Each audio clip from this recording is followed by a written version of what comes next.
La nuit était silencieuse quand je me suis réveillée avec la bouche sèche et une soif insupportable.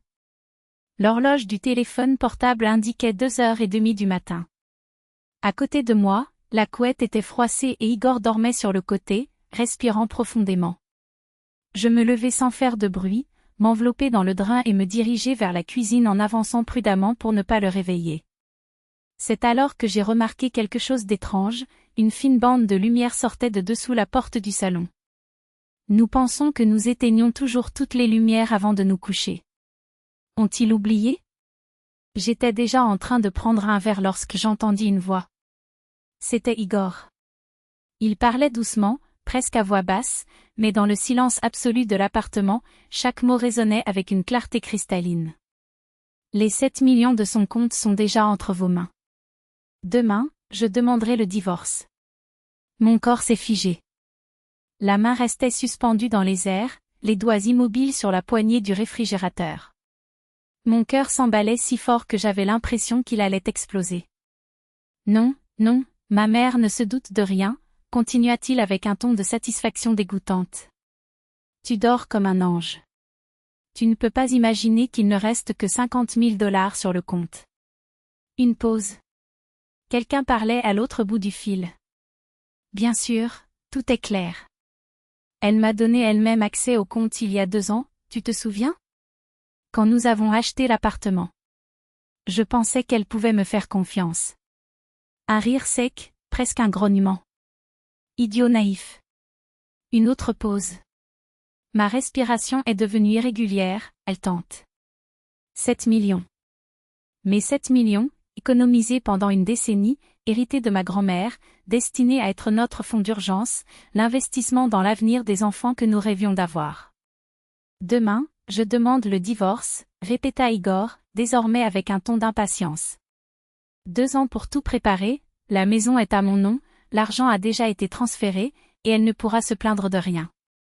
Tout au plus, elle aura quelques miettes au tribunal, mais ce n'est presque rien comparé à ce qu'on lui a déjà garanti. Nous. Lui et sa mère. Ils ont tout planifié, ce n'était pas un vol impulsif. Ma mère est en sécurité, comme je l'ai dit. Nous avons tout sous contrôle. Sa voix semblait maintenant irritée. 3 ans de mariage? Et alors? Maintenant, nous en avons 7 millions. Tu vas enfin pouvoir changer d'appartement, j'achèterai une nouvelle voiture, et elle, pourra-t-elle continuer à travailler dans son travail ridicule? Je sentais mes jambes faiblir.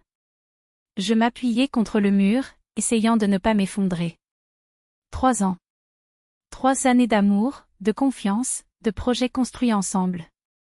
Et pendant tout ce temps, il attendait juste le bon moment pour me trahir?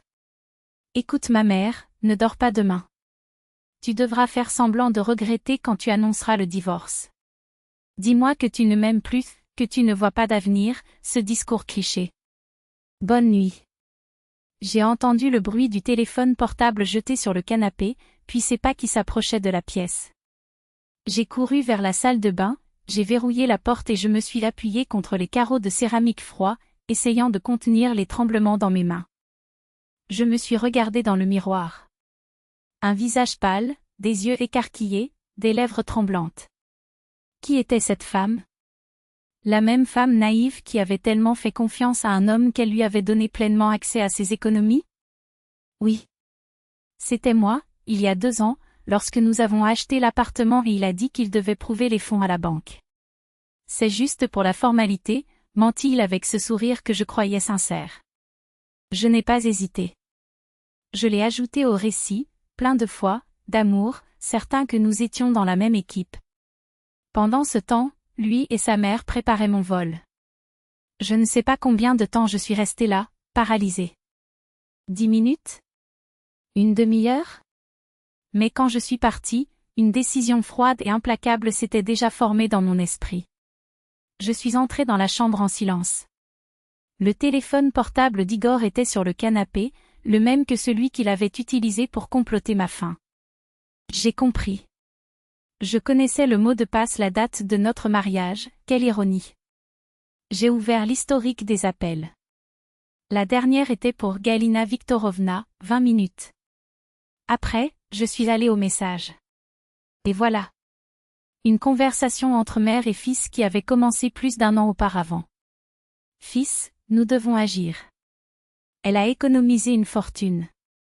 Maman, je vais y réfléchir. Tu penses quoi? Tu as accès au compte. Transfère l'argent, divorce. Tu es jeune, jolie, prends un autre. L'argent sera utile. Je lisais chaque ligne, et à chaque mot, une douleur plus profonde me déchirait. Ils ont discuté de chaque détail, comment gagner ma confiance, comment accéder au compte, comment transférer l'argent sans que je m'en aperçoive, comment accélérer le divorce. Et le pire, ils parlaient de moi. Ma bêtise, ma naïveté, ma confiance aveugle. Elle est tellement idiote qu'elle croit tout ce que vous dites, a écrit sa mère. C'est mieux. Plus vous êtes crédule, plus vous êtes facile à tromper, répondit-il. J'ai pris des empreintes de toute la conversation, je l'ai sauvegardée sur mon téléphone portable, je l'ai envoyée par email, je l'ai imprimée dans le silence de la nuit pour ne pas réveiller Igor. J'ai gardé les feuilles dans un dossier. Ensuite, j'ai ouvert l'application bancaire sur mon téléphone.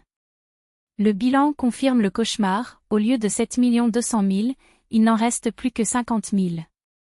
Le mouvement a enregistré des transferts au cours des 3 derniers jours, tous sur le compte de Galina Viktorovna.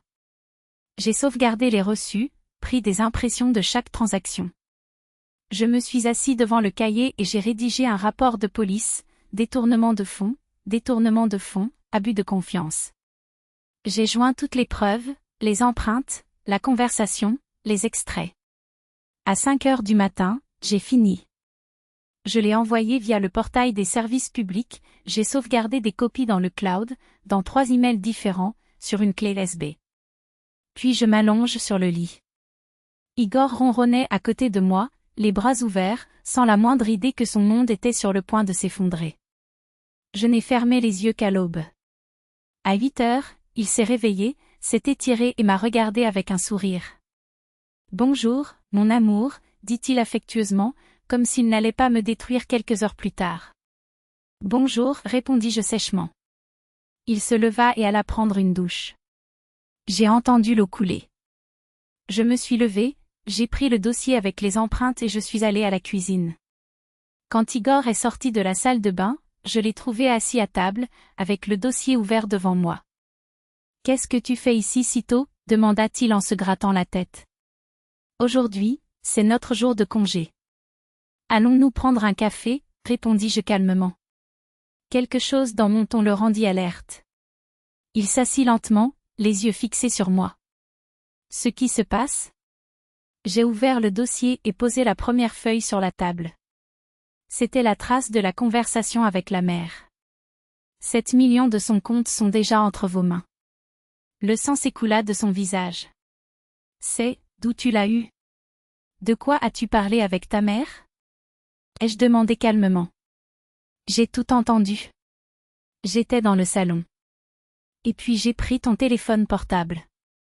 J'ai retrouvé toute la conversation. Il ouvrit et ferma la bouche, sans voix. Écoute, je peux t'expliquer. Pas besoin. J'ai placé la feuille suivante, l'extrait de compte. 7 millions transférés sur le compte de ta mère au cours des 3 derniers jours. Sans mon consentement. C'est du vol. Et tu n'avais accès que pour des consultations, pas pour vider ma vie. Vous m'avez donné accès. Cria-t-il, désespéré. Pour m'aider avec les formalités administratives de l'appartement. Ne pas me laisser sans rien. Son visage se tordit. Écoute, attendons, je te rends tout. Tu aboies trop. J'ai inséré la dernière feuille, une copie du rapport de police que j'avais déjà envoyé. J'ai déjà tout enregistré. Les preuves, les conversations, les extraits, même l'enregistrement que j'ai fait de vos aveux hier soir. Ses yeux s'écarquillèrent de panique. L'avez-vous enregistré? C'est clair. J'ai pris mon téléphone portable et j'ai écouté l'enregistrement.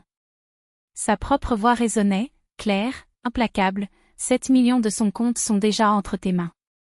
Demain, je demanderai le divorce. Il me regarda, horrifié, alors que la vérité l'écrasait. Le sourire sarcastique qu'il essayait d'afficher était pathétique. Tu pensais que j'étais un idiot naïf, n'est-ce pas? Son visage perdait ses couleurs à chacun de mes mots. La police est déjà en route. Ils prendront votre déposition, puis ils se rendront directement chez votre mère. Ils gèleront tous les comptes qui ont reçu ces sommes. Et puis, ma chère, l'enquête commence. Mes doigts tambourinaient sur la table, marquant le rythme de sa phrase. Si vous avez de la chance, vous aurez une amende et un remboursement. Sinon, eh bien, je suppose que 10 ans derrière les barreaux vous conviennent. Il se jeta en avant, les mains tendues comme un noyé cherchant à sauter. Olga, s'il te plaît, je ne voulais pas. C'était elle, ma mère m'a fait pression. Je te rendrai tout, je le jure. J'ai retiré sa main d'un geste sec. Trop d'aboiements pour avoir des regrets. Tu as déjà discuté de ce plan avec elle, tu te souviens? J'ai tous les messages. 3 ans à faire semblant d'aimer, 3 ans à planifier de me voler et de me jeter comme une poubelle. Ses larmes commencèrent à couler, épaisses et chaudes. Un homme d'une trentaine d'années, s'effondrant comme un enfant puni. Je comprends tout. Mais n'appelle pas la police, s'il te plaît. Nous te rendrons l'argent, je divorcerai, je sortirai de ta vie, mais ne fais pas ça. Souriez, froid.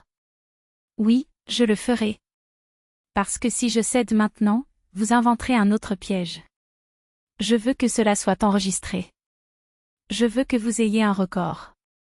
Qu'aucune autre femme ne tombe à nouveau dans le piège de votre tour. La cloche sonna ponctuellement, à 10 heures précises. Il était penché sur la table, le visage enfoui dans ses mains. J'ai ouvert la porte à 2 policiers, un homme et une femme, à l'allure professionnelle et aux postures fermes. Olga Sergeyevna Belova? J'ai hoché la tête. Oui, tu peux entrer. Igor est dans la cuisine. Il releva la tête à l'approche des pas, le visage tuméfié, les yeux injectés de sang. Igor Andreïevitch Belov? Le policier lui a adressé la parole d'une voix neutre. Oui, gratta-t-il, la voix brisée. Nous devons poser quelques questions sur un rapport de détournement de fonds. J'ai quitté la cuisine et me suis assis dans le salon, écoutant chaque mot à travers le mince mur. Sa confession était une litanie d'excuses boiteuses, sa voix tremblante, brisée par des sanglots. 1 heure plus tard, la police a dit au revoir. Il restait immobile à table, comme une statue de honte. À mon retour, ses yeux rencontrèrent les miens, suppliants. Prépare tes affaires, dit-il en croisant les bras. Aujourd'hui. Et ne me demande pas où tu vas, ce n'est plus mon problème.